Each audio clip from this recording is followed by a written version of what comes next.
Hello everyone, welcome to English with Sudeep. आज हम लोग एक अनदर सेशन ले रहे हैं और यहाँ पर हम लोग India through a traveller's eyes के बहुत ही इंपॉर्टेंट ऑब्जेक्टिव क्वेश्चन को डील करेंगे। आज हमारा टारगेट 20+ क्वेश्चन है, तो चलिए वीडियो को शुरू करते हैं। हमारा पहला क्वेश्चन है, India through a traveller's eyes has been written by, यानी India through a traveller's eyes किनके द्वारा लिखी गई है। पहला ऑप्शन है एच ई बेट्स, दूसरा है शिगा नोया, तीसरा है पर्ल एसबर्ग और चौथा ऑप्शन जाकिर हुसैन। तो हम लोग बेहतर तरीके से जानते हैं, इसका करेक्ट आंसर है option number C, Pearl S Buck के द्वारा ये चैप्टर लिखा गया है। सेकेंड क्वेश्चन है, Pearl S Buck was born in, Pearl S Buck का जन्म किस वर्ष हुआ था। पहला ऑप्शन 1890, दूसरा 1892, तीसरा 1792 और चौथा ऑप्शन 1970। तो करेक्ट आंसर है इसका ऑप्शन नंबर बी, उनका बर्थ है 1892। नेक्स्ट क्वेश्चन है, by birth Perl S Buck was, जन्म से पर्ल एसबर्ग क्या थी। एक अमेरिकन, चाइनीज, जर्मन या फिर इंडियन। तो करेक्ट आंसर है वो बर्थ से अमेरिकन थी, लेकिन उनको रियर कहीं पर और किया गया था। नेक्स्ट क्वेश्चन देखते हैं, Pearl S Buck was reared in, reared का मतलब होता है पालन पोषण करना। तो पर्ल एसबर्ग का जन्म बाय डिफॉल्ट वो अमेरिकन थी, लेकिन उनका पालन पोषण कहाँ हुआ था, ये क्वेश्चन है। पहला ऑप्शन है अमेरिका, दूसरा चाइना, तीसरा फ्रांस और चौथा इंडिया। तो इसका करेक्ट आंसर यहाँ पर हो जाएगा option number B, that is China. उनका पालन पोषण चाइना में हुआ था। नेक्स्ट क्वेश्चन है, Pearl S Buck was reared by her, Pearl S Buck का पालन पोषण किनके द्वारा हुआ था। पहला ऑप्शन रिलेटिव्स के द्वारा, दूसरा ग्रैंड पेरेंट्स के द्वारा, तीसरा है मिशनरी पेरेंट्स के द्वारा और चौथा है नन ऑफ दीज। तो उनका पालन पोषण हुआ था मिशनरी पेरेंट्स के द्वारा। मैं यहाँ पर मिशनरी टर्म्स को यहाँ पे एक्सप्लेन नहीं करूंगा, इससे रिलेटेड एक क्वेश्चन आपको आगे मिल जाएगा। इस क्वेश्चन है, Pearl S Buck used to taught in which university, Pearl S Buck किस यूनिवर्सिटी में पढ़ाया करती थी। पहला ऑप्शन है इंडियन, दूसरा अमेरिकन, तीसरा जापानीज और चौथा चाइनीज। तो वो चाइनीज यूनिवर्सिटी में पढ़ाती थी। अगला सवाल देखते हैं, in which year Pearl S Buck won the Nobel prize, Pearl S Buck को नोबेल प्राइज किस वर्ष मिला था। पहला ऑप्शन है 1940, दूसरा 1938, तीसरा 1939 और चौथा ऑप्शन है 1941। तो यहाँ पे without any doubt correct answer हो जाएगा option number B, 1938। Next question है, who was Buck's family doctor, Buck का फैमिली डॉक्टर कौन था। एक अमेरिकन, एक इंडियन, एक ब्रिटिशर, एक चाइनीज। तो उनका एक डॉक्टर था, that was an Indian. Next question है, Gandhi's hold was upon which community, इस चैप्टर के अकॉर्डिंग गांधी जी की जो पकड़ थी वो किस समुदाय पर थी। पहला ऑप्शन है इंटेलेक्चुअल्स पर, सिर्फ बुद्धिजीवियों पर, दूसरा किसानों पर या दोनों पर या फिर किसी में से नहीं। तो यहाँ पर ऑप्शन बोथ पर था, यानी इंटेलेक्चुअल पर और पीजेंट पर उनकी दोनों पकड़ थी, दोनों लोग उनकी बात को मानते थे। नेक्स्ट सवाल देखते हैं, the Mongolian from Europe invaded which part of India, जो मंगोलियन थे जो यूरोप के थे, उन्होंने भारत के किस हिस्से पर आक्रमण किया था इस चैप्टर के अकॉर्डिंग। पहला है दिल्ली, दूसरा कश्मीर, तीसरा पटना और चौथा है कोलकाता। तो उन्होंने कश्मीर पर अटैक किया था। ये शुरुआत के ही कुछ लाइंस में गिवन है ये पार्ट। 11th क्वेश्चन है, the first women president of the general assembly of the United Nations was, United nation की जो जनरल असेंबली है उसकी पहली महिला जो प्रेसिडेंट थी वो कौन थी। पहला ऑप्शन अमेरिकन, दूसरा इंडियन, तीसरा चाइनीज और चौथा नन ऑफ दीज। तो यहाँ पर जो करेक्ट आंसर होगा वो होगा ऑप्शन नंबर बी, वो एक इंडियन थी।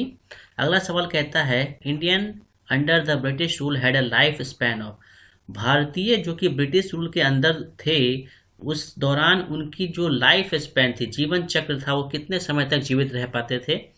पहला ऑप्शन है 10 ईयर्स, दूसरा 20, तीसरा 27 साल, चौथा 30 ईयर्स। तो पहला यहाँ पे करेक्ट नहीं है, ऑप्शन नंबर यहाँ पे 27, 27 साल उनकी एज होती थी, तब तक वो जीवित रह पाते थे। अदरवाइज किसी न किसी बीमारी की वजह से, टॉर्चर की वजह से, अलग अलग वजहों से वो मर जाते थे। नेक्स्ट सवाल देखते हैं, 13 क्वेश्चन कह रहा है, the young Indian intellectuals were disappointed with, जो यंग इंडियन इंटेलेक्चुअल्स थे वो लोग डिसअपॉइंटेड थे किन से। पहला ऑप्शन द इंग्लिश, यानी इंग्लिश रूल से, दूसरा इंडियन से, तीसरा चाइनीज से या फिर जापानीज से। तो यहाँ पर जो करेक्ट आंसर हो जाएगा वो हमारा हो जाएगा ऑप्शन नंबर ए, वो लोग इंग्लिश रूल से काफ़ी ज़्यादा डिसअपॉइंटेड थे, क्योंकि उन्होंने प्रॉमिस किया था कि फर्स्ट वर्ल्ड वॉर के बाद वो रिलीज कर देंगे इंडियंस को, लेकिन उन्होंने ऐसा किया नहीं था। 14th क्वेश्चन है, for all the ills of India P S Buck blame, भारत में जितने भी बुराइयां थी उस वक्त जब वो वहां पे भ्रमण करने गई थी, तो वहां पर उन्होंने बहुत बुरा स्थिति देखा भारत का। तो उस बुरे स्थिति के लिए उन्होंने किसको ब्लेम किया। पहला ऑप्शन है इंडियंस को, दूसरा इंग्लिश रूल को, तीसरा चाइनीज को या चौथा नन ऑफ दिस। तो उन्होंने ब्लेम किया था एक पल तक इंग्लिश रूल को, लेकिन उनका यह भी मानना था कि इंडियंस भी जो है काफ़ी आलसी हो गए थे एक पॉइंट ऑफ व्यू में। 15th क्वेश्चन है the book come my beloved consist background of which country. जो कम माई बिलव्ड बुक लिखी गई है उसमें किसके बैकग्राउंड का जिक्र किया गया है। पहला ऑप्शन है चाइना के, दूसरा अमेरिका का बैकग्राउंड मेंशन है, तीसरा इंडिया का या फिर जापान का। तो उस पर्टिकुलर बुक में इंडिया के पर्टिकुलर एस्पेक्ट को दिखाया गया है। नेक्स्ट क्वेश्चन देखते हैं। India through a traveller's eyes is an extract from. India through a traveller's eyes कहाँ से लिया गया है, ये पूरी स्टोरी नहीं है, कहीं से लिया गया है। पहला ऑप्शन डिस्टेंट ड्रम, दूसरा है कम माई बिलव्ड, तीसरा माई सेवरल वर्ड्स और चौथा ऑप्शन है नन ऑफ दीज। तो यहाँ पे जो करेक्ट आंसर होगा ऑप्शन नंबर सी, माई सेवरल वर्ड्स से ये पर्टिकुलर चैप्टर लिया गया है। 17 क्वेश्चन है the god's earth is an extract from whose work. The god's earth जो है वो किनका लिखा हुआ कार्य है। पहला ऑप्शन शीगा नोया, दूसरा पर्लेस बर्ग, तीसरा एच.ई. बेट्स और चौथा है लॉर्ड नॉर्थक्लिफ। तो यहाँ पे करेक्ट आंसर हो जाएगा पी.एस. बर्ग के द्वारा लिखा गया है ये द गॉड्स अर्थ। याद रखो ये सब क्वेश्चन आ सकता है एग्जाम में। नेक्स्ट क्वेश्चन है during which world war P S. Berg visited India. किस युद्ध के दौरान पर्लेस बर्ग इंडिया विजिट करने गई थी। फर्स्ट वर्ल्ड वॉर के दौरान, सेकेंड वर्ल्ड वॉर के दौरान, और वर्ल्ड वॉर तो हुआ नहीं है तो गलती से भी इस पर्टिकुलर ऑप्शन पर तो देखना भी नहीं है, तो वो सेकेंड वर्ल्ड वॉर के दौरान गई थी। नेक्स्ट क्वेश्चन आते हैं। According to Berg the most pitiable condition of the farmer was in. जो बहुत दयनीय स्थिति जो किसानों की थी वो किस देश में थी पर्लेस बर्ग के अनुसार।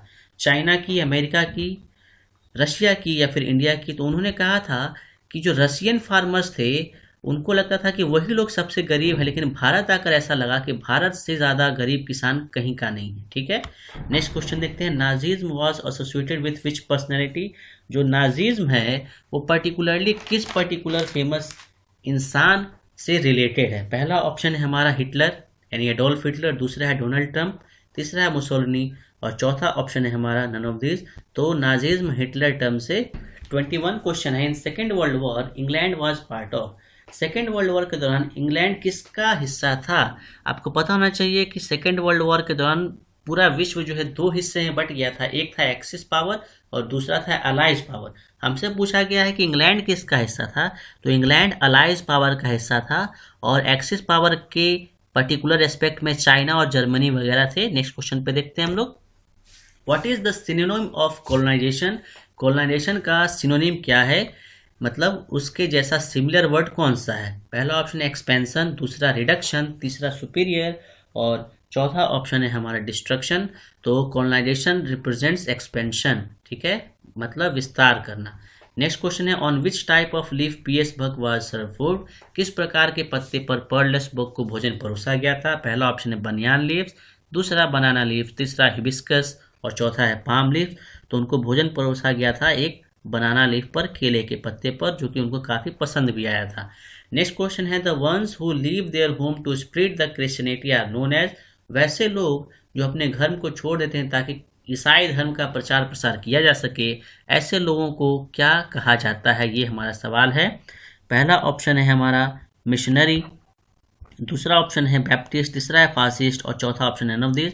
तो ऐसे पर्सन को मिशनरी कहा जाता है। बहुत इंपॉर्टेंट टर्म है, वन वर्ड सब्स्टिट्यूशन में भी ये सवाल आ सकता है।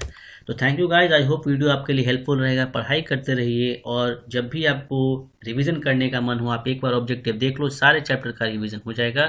Thank you so much.